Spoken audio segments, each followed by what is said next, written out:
gabayadaada sidoo kale waxaa ku jira mid la yiraahdo doonis oo waa maanso cusub oo waxay ka hadlaysaa yani maansadaasi haddaan kaaga dhaco iyadana waxaa jira dad dusha iska eegta is ogin is jecel yihiin ama is doonayaanba haddana aan isku soo bareeri karin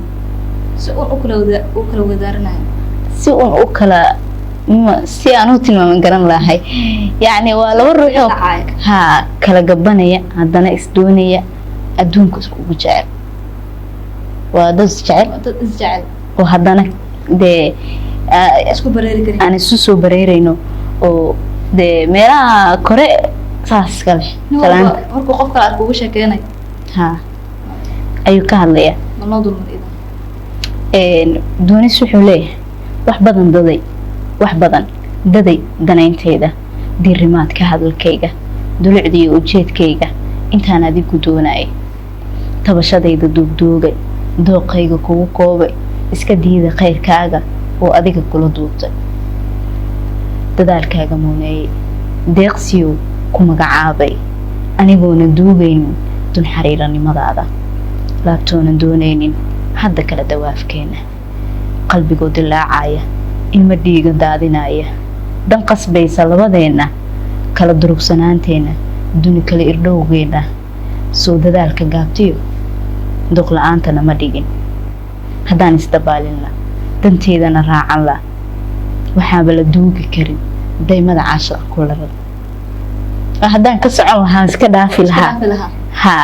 waxaaba la duugi karin daymada caashiqa ku laran afka oo daboolnaada uurka la iska doonaayo daxsaarka erayada soo natiijada careed doori maayo hadafkaasi waxa aan dareemayo oo aad ila dareemayso daacad maan oo wada qaadno diiwaano qoraniyo darajadiisa gaarsiino haddaan diiro hadalkayga oon daaha kaba qaado oon daadsho hadafkayga wax la daaha kaba weyne sidaan ani danaynayo adigoo ii dadaalayo anna kula dadaalayo oo wada dadaalayno hadda isu dadaalayno loo dabaaldegaayo dadaalkeena mirihiisa soo gabagabeena sheekada laakiin waxay ila eg tahay in gabadha calaacalayso dabcan horta calaacal maaha labada qof dee ani horta moogtahay